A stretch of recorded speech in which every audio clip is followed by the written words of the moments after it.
Good morning, 4A and 4B. I hope you're enjoying this cold morning and staying warm, or maybe you're getting to sleep in and start your work later.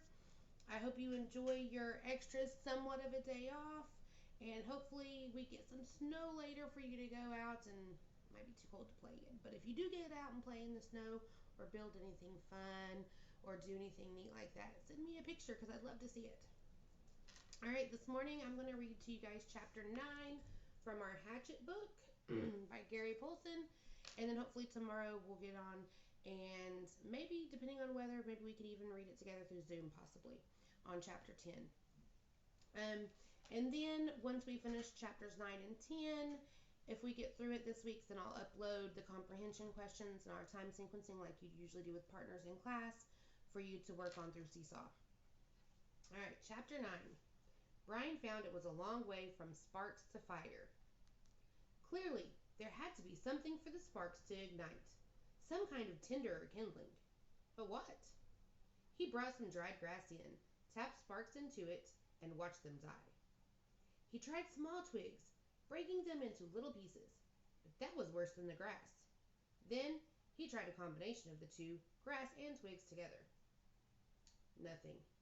He had no trouble getting sparks, but the tiny bits of hot stone or metal, he couldn't tell which they were. Just sputtered and it died. He needed something finer, something soft and fine and fluffy to catch the bits of fire. Shredded paper sure would be nice, but he had no paper. So close, he said aloud, so close. He put the hatchet back in his belt and went out of the shelter, limping on his sore leg. There had to be something, just had to be. Man had made fire. There had been fire for thousands, millions of years. There had to be a way. He dug into his pockets and found the $20 bill in his wallet. Paper. Worthless paper out here. But if he could get a fire going... He ripped the 20 into tiny pieces, made a pile of all the pieces, and hit sparks into them. Nothing happened. They just wouldn't take the sparks. But there just had to be a way. Just some way there was to do it. Not 20 feet to his right, leaning out over the water, were birches, and he stood looking at them for a full half-minute before they registered in his mind. That word registered. What do we think that means? He stood looking at them for a full half-minute before they registered in his mind. Let me give you a second to think about that. Registered. So if you wait and give yourself a minute, what are you doing right now? If I'm giving you time right now, you're thinking about it, right? So if you wait a minute before, and it takes a minute before they register, so then you're taking a minute to think about it and to make that connection. Remember how last week we were talking about real life connections and how some of the things made you think of tacos? So whenever we were reading, and I said, that's fine. Even though it has nothing to do with our story, that's what it made you think of. It gave you that real life connection.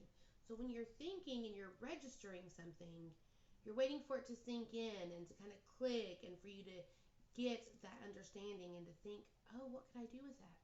So it's probably what he's doing before they registered.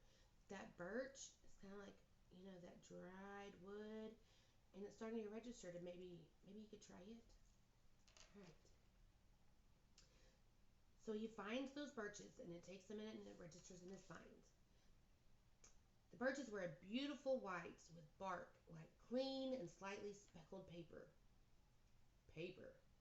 He moved to the trees. Where the bark was peeling from the trunks, it lifted into tiny tendrils, almost fluffs. Brian plucked some of them loose, rode them in his fingers. They seemed flammable, dry, and nearly powdery. He pulled and twisted bits off the trees, packing them in one hand while he picked them with the other, picking and gathering until he had a wad close to the size of a baseball. Then he went back into the shelter and arranged the ball of birch bark peelings at the base of a black rock. As an afterthought, he threw in the remains of the $20 bill. He struck, and a stream of sparks fell into the bark and quickly died. But this time, one spark fell on one small hair of dry bark, almost a thread of bark, and seemed to glow a bit brighter before it died. I think this might have gave him hope. The material had to be finer.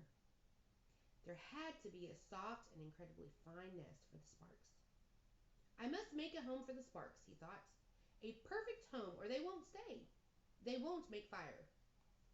He started ripping the bark, using his fingernails at first, and when that didn't work, he used the sharp edge of the hatchet, cutting the bark into thin slivers, hairs so fine they were almost not there. It was painstaking work, slow work, and he stayed with it for over 2 hours. But he was determined, wasn't he? Twice he stopped for a handful of berries and once to go to the lake for a drink. Then back to work, the sun on his back, until at last he had a ball of fluff as big as the size of a grapefruit. Dry birch bark fluff. He positioned his spark nest, as he thought of it, at the base of the rock, used his thumb to make a small depression in the middle, and slammed the back of the hatchet down across the black rock. A cloud of sparks rained down, most of them missing the nest, but some, perhaps 30 or so, hid in the impression, and those 6 or 7 found fuel and grew and smoldered and caused the bark to take on the red glow. Then they went out. Close! He was so close. He repositioned the nest, made a new and smaller dent with his thumb, and struck again. More sparks. A slight glow, but then nothing. It's me. It's just me, he thought. I'm doing something wrong. I do not know this. A quick cave dweller would have had fire by now. A Cro-Magnon man would have fire by now. But I don't know this. I don't know how to make fire. Maybe not enough sparks. He settled the nest in place once more and hit the rock with a series of blows. And he did this as fast as he could. The sparks flowed like a golden waterfall. At first, they seemed to take. There were several, many sparks that found life and took briefly. But then they all died. Starved, he leaned back. They are like me. They are starving. It wasn't quantity. There were plenty of sparks, but they just needed more. I would kill, he thought suddenly, for a book of matches. Just one book. Just one match. I would just kill for one. What makes fire? He thought back to school, to all those science classes. Had he ever learned what made a fire? Did the teacher ever stand up and say, "This is what makes fire"? He shook his head, tried to focus his thoughts. What did it take? You have to have fuel, he thought. And he had that. The bark was fuel. Oxygen. There had to be air. He needed to add air. He had to fan on it, blow on it. He made the nest ready again, held the hatchet backward, tensed, and struck 4 quick blows. Sparks came down, and he leaned forward as fast as he could, and he blew. Too hard. There was a bright, almost intense glow, but then it was gone. He had blown it out. Another set of strikes, more sparks. He leans and blew, but more gently this time, holding back and aiming the stream of air from his mouth to hit the brightest spot. 5 or 6 sparks had fallen in a tight mass of bark hair, and Brian centered his efforts right there. The sparks grew with his gentle breath. The red glow moved from the sparks themselves into the bark, moved and grew and became worms. Glowing red worms that crawled up the bark hairs and caught other threads of bark, and grew until there was a pocket of red as big as a quarter, a glowing red coal of heat.